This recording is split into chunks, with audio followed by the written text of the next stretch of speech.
Another day, another call. So ngayon ang ikakabit natin ay yung mga electronics. So ito, una sa lahat ay yung ESC. Ito ang AM3245A ESC na galing sa NIB RC. Tapos ito naman yung RXG7X 6-pin receiver na nakuha ko din sa NIB RC.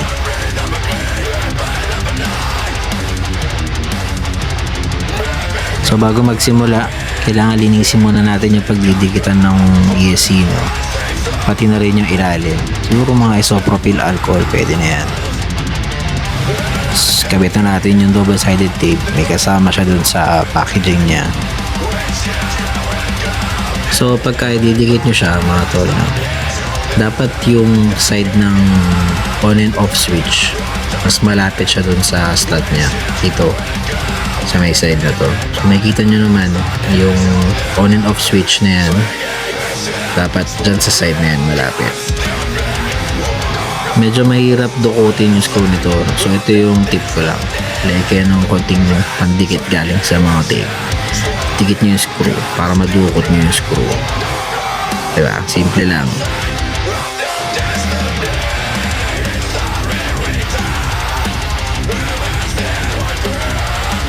Tapos isa pang tip, no?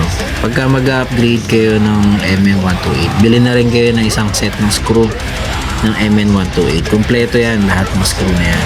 Mura lang yan sa kulay kwek-kwek na mga 200, 300. Swak na yan, tol.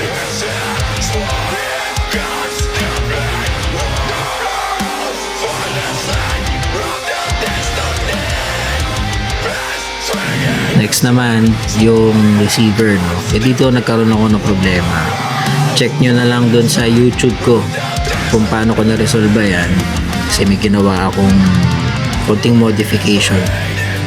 Hindi ko na lang in-include dito, masyado mahaba eh. So, ayan. Dinikit ko na lang siya dyan.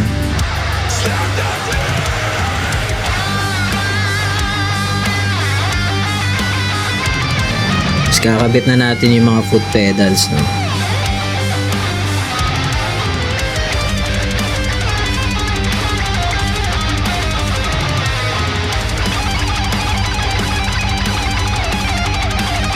So hanggang dyan na lang muna mga tol, no?